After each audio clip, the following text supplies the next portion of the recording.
Hello anime lovers, স্বাগত আপনাকে anime sagas চ্যানেলে। আর গাইস, আজকে আমরা বোরোটোর পার্ট 5 কে দেখব। তাহলে চলো দেখা যাক। ভিডিওতে আগানোর আগে একটা স্পন্সর আছে গাইস, তোমাদের একটা অ্যাপ সম্পর্কে বলতে চলেছি যার অফিসিয়াল পার্টনার হলো পিএসজি। এখানে ম্যাচ খেলে আইফোন, ল্যাপটপ, স্মার্ট ওয়াচ আরো অনেক কিছু জেতার সুযোগ রয়েছে, এমনকি ক্যাশ প্রাইজও জেতার সুযোগ রয়েছে। আর এই অ্যাপটিতে অনেক রকমের লাইভ ম্যাচ দেখার সুযোগও আছে এবং এই ম্যাচের স্কোর অনুমান করে তোমরা গেম খেলতে পারবে। যেমন ধরো কোন টিম জিতবে, কোন টিম কত রান করবে, কে সর্বোচ্চ স্কোর করবে। এছাড়াও বিভিন্ন ধরনের গেমস রয়েছে, সেগুলো খেলেও তোমরা ইনকাম করে নিতে পারবে। আর হ্যাঁ, রেজিস্ট্রেশন করার সময় আমার প্রোমো কোড anime7 ব্যবহার করুন। আর এটা ব্যবহার করে তোমরা 20,000 টাকা পর্যন্ত পেয়ে যেতে পারো। আর সেই টাকা তোমরা বিকাশ, নগদ, রকেট, পেপাল, ক্রিপ্টো এবং ব্যাংক অ্যাকাউন্টের মাধ্যমেও উইথড্রল করতে পারবে। তাহলে আর দেরি কিসের? পিন কমেন্টের সঙ্গে আমার প্রোমো কোড রয়েছে, সেখানে সাইন আপ করো আর জিতে যাও ক্র্যাশ প্রাইজ। চলো ভিডিওটা শুরু করা যাক। ভিডিও শুরুতে আমরা দেখি একটা ছেলে ফায়ার স্টাইল জুৎসু দিয়ে চারিদিক তছনছ করছে আর সবাইকে জ্বালিয়ে মারছে। আর বোরোটো এটা দেখে ওয়াবেকে বলে যে আরে এ তোকে একদম তোর কথা মনে করিয়ে দিচ্ছে। আসলে ওই ছেলেটা ওয়াবের চেনা, আর ও ওয়াবেকে দেখেই একেবারে গালাগালি দিচ্ছিল আর বলে যে আমি শুনলাম তুই নাকি এই দুর্বল বোরোটোর কাছে হেরে গেছিস। আর এই কথা বলেই সে ফায়ার স্টাইল দিয়ে হামলা করে। বোরোটোরা সেটা ডজ করে নেয় আর ঠিক তখনই বোরোটোর বা চোখটা ট্রান্সফর্ম হয়ে যায় আর সে দেখে যে ওই ছেলেটার ওপর সেই একই রহস্যময় কালো ছায়া। বোরোটো তখন তাকে অ্যাটাক করতে যায় আর ওয়াবে একটা মাটির দেওয়াল বানিয়ে বোরোটোকে আগুন থেকে বাঁচায়। আর বোরোটোর সুযোগ পেয়ে বুঝে পেছন থেকে এসে ছেলেটাকে এক জবরদস্ত কিক মারে আর ছেলেটা হার মেনে ধোয়া ছেড়ে সেখান থেকে পালানোর চেষ্টা করে। আর বোরোটো তার পিছু ধাওয়া করে আর একটা গলির ভেতরে যায়, কিন্তু সেখানে গিয়ে তারা অবাক হয় আর দেখে যে একটা ছেলে তাকে আগেই নক আউট করে দিয়েছে। বোরোটোর সাথে সাথেই ওয়াবে আর শিকারাও সেখানে পৌঁছে যায়। আর এই নতুন ছেলেটা বলে যে শহরে দেখি খুব গুন্ডামি বেড়েছে, যদিও আমার তাতে কিছু যায় আসে না। আর বোরোটোর চোখে ধরা পড়ে যে ওই কালো ছায়াটা ছেলেটাকে ছেড়ে চলে যাচ্ছে। স্কুলে এখন কনস্ট্রাকশনের কাজ চলছে, তাই শিনো সবাইকে বাইরে খোলা মাঠে ক্লাস নিচ্ছিল আর সে সবার সাথে নতুন স্টুডেন্টের পরিচয় করিয়ে দেয়। আর বোরোটো তাকে দেখে চিনে ফেলে যে এ তো সেই গলিওয়ালা ছেলেটা। আর ওয়াবে বলে যে হ্যাঁ, খুব ভাব দেখাচ্ছিল তখন। আর ছেলেটা নিজের পরিচয় দেয় আর বলে যে আমার নাম হলো মিৎসুকি, আমি হিডেন সাউন্ড ভিলেজ থেকে এসেছি। আর সাউন্ড ভিলেজের নাম শুনে সবাই চমকে যায়। আর শিনো বুঝে বলে যে সাউন্ড ভিলেজের প্রতিষ্ঠাতা একসময় লিভ ভিলেজের শত্রু ছিল ঠিকই, কিন্তু এখন আমাদের সম্পর্ক ভালো হচ্ছে। আর মিৎসুকি এসেছে আমাদের বন্ধুত্ব আরো মজবুত করতে। ওয়াবে তো ওকে টেস্ট করতে চায় যে ও কতটা শক্তিশালী। আর সবাই শিনোর সাথে ইগনোর করতে থাকে, শুধু তো বলেই দেয় যে এ আমার টাইপের ছেলে না।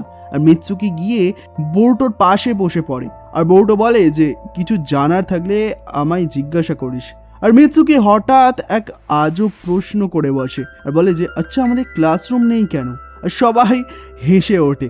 আর ইনোজিন বলে যে একজনের দয়ার জন্য আমাদের ক্লাস বাইরে হচ্ছে। আর সেটা তো বোরোটো ভালোভাবেই জানে। আর শিনো বোর্ডে একটা শক্ত অঙ্ক দেয় আর বোরোটো সেটা নিজের মতো সলভ করলে শিনো বলে যে ফর্মুলা মেনে চলতে। আর বোরোটো উল্টে বলে যে আরও শক্ত প্রবলেম দাও তো। আর শিনো এবার এমন একটা অঙ্ক দেয় যা বোরোটোর ধরা ছোঁয়ার বাইরে। আর বোরোটো তখন হাবুডুবু খাচ্ছিল। আর মিৎসুকি এগিয়ে এসে এক নিমিষে সেটা সলভ করে দেয়। আর সে বলে যে আমার তো বন্ধু, তাই একে অপরকে সাহায্য করা উচিত। আর শিনো বিরক্ত হয় কারণ এতে বোরোটো শিখতে পারবে না। আর বোরোটোর মনে হয় যে মিৎসুকি ছেলেটা একটু বেশি গোল মিলে। আর এরপর ট্রেনিং হলে বোরোটো আর ওয়াবে প্র্যাকটিস ম্যাচ হয় আর ওয়াবে বোরোটোকে হারিয়ে দেয়। আর মিৎসুকি সব দেখছিল আর ও গিয়ে ওয়াবেকে চ্যালেঞ্জ করে। আর শিনো ম্যাচ শুরু করার সিগন্যাল দেওয়ার আগেই মিৎসুকি পুরো একেবারে ফুল স্পিডে অ্যাটাক শুরু করে দেয়। আর সে এতটা পরিমাণে স্পিডে ছিল যে ওয়াবে পেছনে পৌঁছে যায় যে কেউ টেরই পায় না। বোরোটো তার লড়াই করার স্টাইল দেখে পুরো একেবারে অবাক হয়ে যায়। আর সারারাও অবাক হয়ে বলে যে ওর মুভমেন্টগুলো একদম সাপের মতো। আর শিনো বলে যে ম্যাচ শেষ, কিন্তু মিৎসুকি ওয়াবের গলা টিপে ধরে রাখে আর ছাড়ার নামই নেয় না। বাধ্য হয়ে শিনো তাকে আটকাতে চায় আর বোরোটো দৌড়ে এসে মিৎসুকিকে থামতে বললে সে তখনই ওয়াবেকে ছেড়ে দেয়। আর পরে মিৎসুকি বোরোটোকে জিজ্ঞাসা করে যে আমায় থামালে কেন, আমি তো জিততেই যাচ্ছিলাম। আর বোরোটো রেগে বলে যে ওয়াবেকে সরি বল, এভাবে লড়াই করা আমার একদমই পছন্দ না।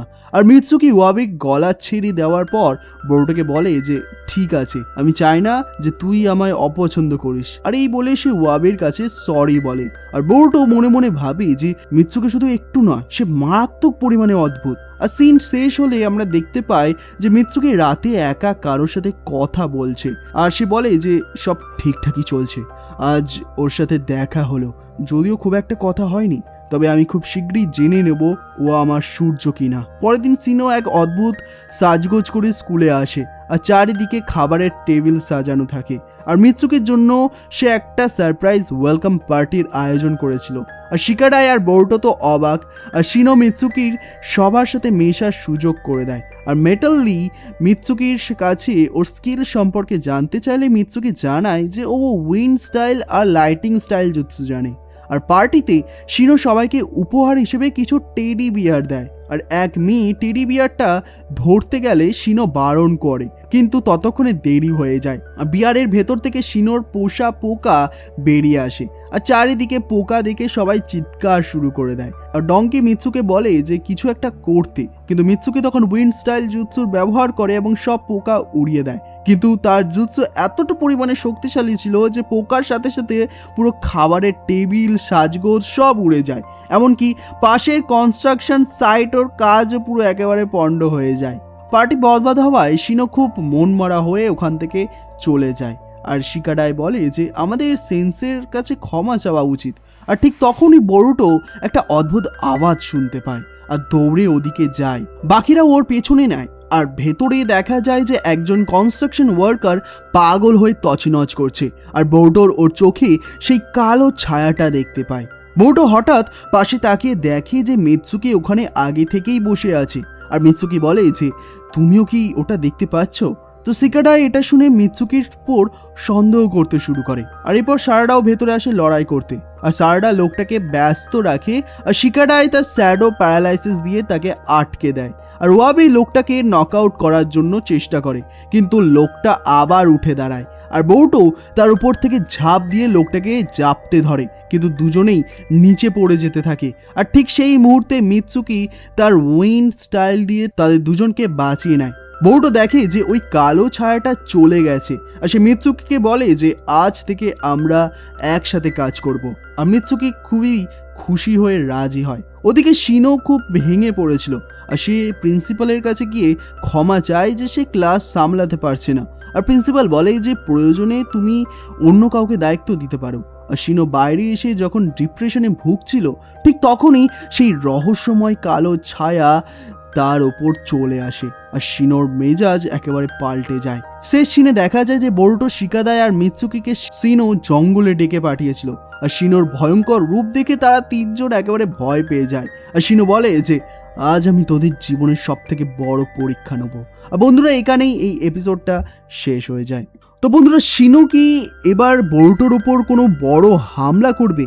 আর মিৎসুকি যে সূর্যের কথা বলছে সেটা আসলে কে? আর সব জানতে হলে ভিডিওটা লাইক করো আর বন্ধুদের সাথে শেয়ার করো। আমরা এই সমস্ত কিছু পরের ভিডিওটাতে জানতে পারবো। আর সেটাকে মিস না করার জন্য অবশ্যই আমাদের চ্যানেল অ্যানিমি সাগাসকে সাবস্ক্রাইব করে বেল আইকন অবশ্যই ক্লিক করে রাখো। বাকি আমরা দেখা করবো খুব তাড়াতাড়ি আরও একটা নতুন এপিসোড নিয়ে। ধন্যবাদ।